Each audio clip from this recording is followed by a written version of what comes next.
दुनिया भर को इंटरनेट से जोड़ने के लिए महासागरों में करीब 12,07,000 किलोमीटर लंबी केबल बिछाई गई है। अभी समुद्र के नीचे करीब 426 सबमरीन केबल्स है, जिनकी कुल लंबाई लगभग 13 लाख किलोमीटर है। गूगल, माइक्रोसॉफ्ट और फेसबुक जैसी बड़ी इंटरनेट कंपनियां इन्हें बिछाती हैं। कई बार समुद्री शार्कों ने इन केबल्स को चबाने की कोशिश की है।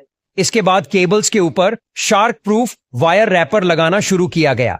ये केबल लंबे तारों की तरह होते हैं जो दुनिया भर के विभिन्न देशों को इंटरनेट से जोड़ते हैं।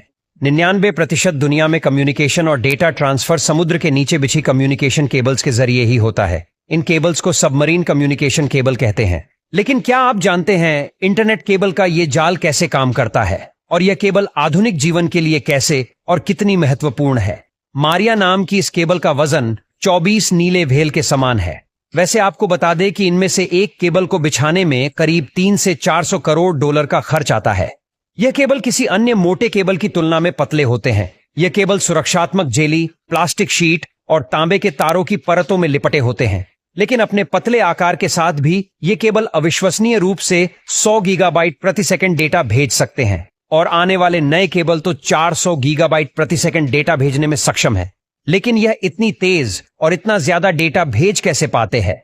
दरअसल इनमें सूचनाओं को फाइबर ऑप्टिक्स के जरिए प्रकाश किरणों के रूप में भेजा जाता है। इस तकनीक में डेटा भेजने की गति बहुत अधिक होती है। इन केबल को बिछाना एक जटिल प्रक्रिया है जिसमें योजना बनाने से लेकर केबल बिछाने तक 1 वर्ष तक का समय लग सकता है।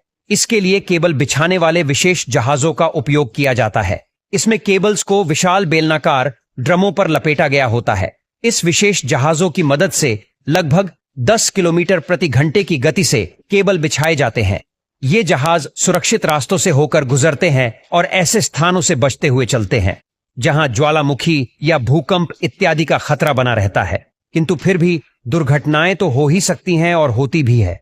जैसे कि एक बार अमेरिका ने तूफान सैंडी ने कई प्रमुख केबलों को क्षति पहुंचाई थी, जिससे नेटवर्क घंटों के लिए बंद हो गया था। और साथ ही 2014 में एक वीडियो क्लिप सामने आई थी जिसमें एक शार्क गूगल की सबसी केबल को अपने दांतों से काट रही थी। लेकिन आपको जानकर आश्चर्य होगा कि इन केबल्स को सबसे ज्यादा खतरा इस तरह की दुर्घटनाओं से नहीं होता, बल्कि इन्हें अधिक खतरा होता है मानवीय लापरवाही से, जैसे ट्रोलर नेट या जहाजों के लंगर से। इसके अलावा अमेरिकी सरकार ने विश्व को इन केबल्स के लिए एक और खतरे के बारे में चेताया है। उसका कहना है कि रूस या चीन इन केबल्स से छेड़छाड़ करके संवेदनशील नेटवर्क तक पहुंच सकते हैं।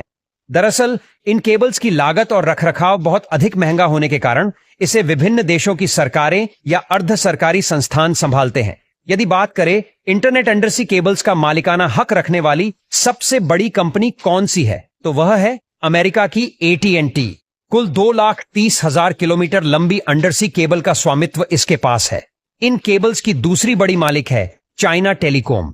इसके अलावा अन्य केबल्स के 50 अलग अलग मालिक हैं, जिनमें कुछ टेक फर्म्स हैं, कुछ स्थानीय सरकारी एजेंसियां हैं और कुछ बिजनेस है। समुद्र के नीचे बिछी इन केबल्स के लिए ज्यादातर निवेश जिन कंपनियों से आया है वह है फेसबुक, गूगल और अमेजॉन। यह कंपनियां अटलांटिक, प्रशांत और हिंद महासागर को पार करने वाले केबल के विशाल हिस्सों की मालिक हैं। यह इन्हीं के जरिए अपने डेटा सेंटर्स को जोड़ती है और प्रयास करती है कि ज्यादा से ज्यादा लोगों तक पहुंच सके। इंटरनेट का समुद्र के नीचे बिछी इन केबल्स का जाल अपने आप में एक आकर्षक दुनिया है। हमारा जीवन बहुत तेजी से समुद्र में छिपी इन तारों पर निर्भर होता जा रहा है।